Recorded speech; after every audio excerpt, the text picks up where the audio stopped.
Berita melaporkan Perdana Menteri Anwar Ibrahim mengarahkan agar PTPTN membentangkan cadangan mempertingkatkan kadar bayaran balik PTPTN. Lah, saudara, bukankah di dalam manifesto Pakatan Harapan PRU15, Anwar Ibrahim ni jugalah yang menjanjikan pemansuhan hutang kepada golongan miskin dan B40 serta jadual pembayaran semula PTPTN bermula dengan pendapatan RM4,000.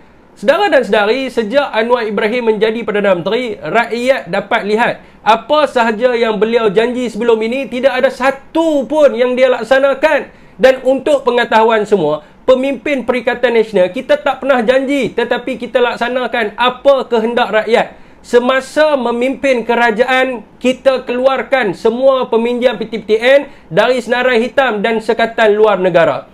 57,236 graduan dikecualikan bayaran balik PTPTN kerana kecemerlangan dalam bidang akademik mereka, melibatkan jumlah hutang dihapuskan 1.75 bilion ringgit.